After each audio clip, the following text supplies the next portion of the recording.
Fala tropa, beleza? Mais um vídeo do Chapoca começando. E hoje a gente vai falar de física, especificamente sobre termodinâmica e os gases. E o que são os gases ideais? Os gases ideais são partículas pontiformes. Se você lembrar da minha aula de óptica geométrica, você vai lembrar que pontiforme é que tem o espaço desprezível, beleza? São partículas pontiformes. Colisões elásticas. O que significa isso? Quer dizer que as moléculas dentro do recipiente, elas vão se chocar entre elas. E vão se chocar com o recipiente. Só que nessas colisões não vai haver perda de energia. Beleza? Sem reações químicas. Elas não interagem entre si. Ou seja, elas não vão realizar reações químicas. Não interagem. Movimento contínuo desordenado é o que eu disse. Elas vão se espalhar pelo recipiente e de forma desordenada. Ok? Aí você pode ter variações de estado. Você pode variar a pressão, o volume e a temperatura, que vai nos dar os exercícios que a gente resolve sobre termodinâmica, certo? Então, o que você pode ter sobre pressão? Pressão é igual a força sobre a área, beleza? E aí, essa forma de pressão, você tem que a pressão pode ser dada em Newton por metros quadrados, em ATM ou em miligramas de mercúrio, beleza? O que você tem do volume? O volume, o gás ocupa quanto do volume? O gás, ele vai ocupar o recipiente todo. Ou seja, se você der um recipiente com volume X, o gás vai se espalhar por esse volume X, beleza? E a temperatura, essa aqui você tem que ter uma atenção. A temperatura, ela é na fórmula colocada em Kelvin, beleza? Vou lançar uma playlist ainda sobre termometria, que eu vou falar das escalas Celsius, Fahrenheit, Kelvin.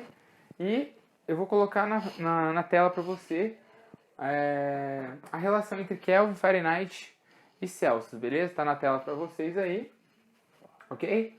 Então vamos continuar. Beleza, galera, agora eu vou falar de transformações gasosas. Você tem aqui, por exemplo, um recipiente com a quantidade de gás, certo? E aí você tem a pressão P1, o volume 1 e a temperatura 1. Só que eu posso fornecer calor ou tirar calor disso. Isso aí eu vou estar variando a temperatura, certo? Eu posso também, se tiver um embolo, eu posso abaixar o embolo ou puxar o embolo. Isso aí vai variar o quê? Vai variar a pressão dos gases. E como eu também posso colocar pesos ou tirar pesos, isso aí vai variar o volume, certo? Então aqui eu estou falando de três transformações gasosas. A isobárica, a isovolumétrica ou isocórica, como é chamada, e a isotérmica. O que seria a isobárica? A isobárica é quando você tem a pressão constante. Então aqui você percebe no gráfico pressão por volume, certo? Tem aqui o ponto A e a pressão ela vai continuar constante, certo? Mas perceba que o volume varia, beleza?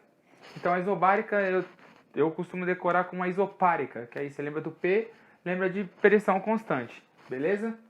A isovolumétrica, se aparecer volumétrica, você sabe que é o V. O V vai ser o quê? Então o V vai ser constante. Só que se aparecer isocórica, você tem que lembrar da isovolumétrica, beleza? Então aqui, se você reparar no gráfico, a pressão de A para B variou, só que o volume permaneceu constante, certo? E nessa daqui a isotérmica. De térmica você lembra da temperatura, beleza? Então a temperatura vai manter constante. Esse aqui é um gráfico. Não confunda esse gráfico com uma parábola, beleza? Isso não é uma parábola. Então é isso, vamos continuar. Equação geral dos gases. É essa fórmula aqui. Eu decoro como PVT, PVT. Então P1 vezes V1 sobre T1 é igual a P2 vezes V2 sobre T2. Beleza? Decora essa fórmula, que vai ser usada bastante nas questões, tá? Aí tinha um cara que era o Clapeyron, e ele falou que isso aqui realmente é constante. Isso é constante. Só que ele depende de uma constante universal dos gases e do número de mols, onde o número de mols seria igual à quantidade de gases no recipiente, beleza? Então, se você igualar isso aqui a NR, você pode multiplicar aqui, certo? Então, PV é igual a NRT. Eu só decoro assim, PV NRT, PV NRT. Beleza? Não sai da cabeça PV NRT. Você decora PVT PVT, PV NRT. Beleza?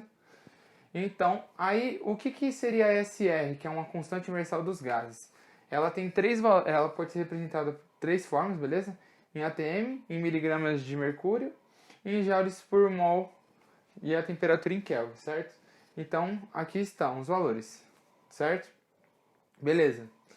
Aí você tem uma última transformação que eu não falei, que é a transformação adiabática. A transformação adiabática é quando não há perda de calor. Você não há ceda de calor. Não vai ceder calor, entendeu? Então, a transformação adiabática não há perda de calor, beleza? Então, você tem aqui a temperatura 1 e a temperatura 2, beleza? T1 é maior que T2, por quê? Quando você tiver esse gráfico aqui, sempre a temperatura mais externa, certo? A mais externa que é T1, ela vai ser maior, beleza? Então, de cima para baixo, maior, de baixo para cima, a de cima é a maior, beleza? E aí, falando já dessa transformação adiabática, você tem a equação de Laplace, que dizia que para ter uma transformação adiabática, ela não vai obedecer essa fórmula. Ela vai obedecer essa fórmula aqui, que é PV elevado a gama é igual a uma constante. Ou seja, o que seria essa gama? Seria o calor específico molar de uma pressão constante sobre o calor específico molar de um volume constante. Beleza?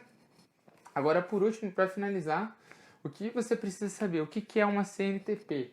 Condições normais de temperatura e pressão. Isso geralmente vai aparecer na questão em condições de CNTP. Aí você fala, o que é CNTP? CNTP é condições normais de temperatura e pressão.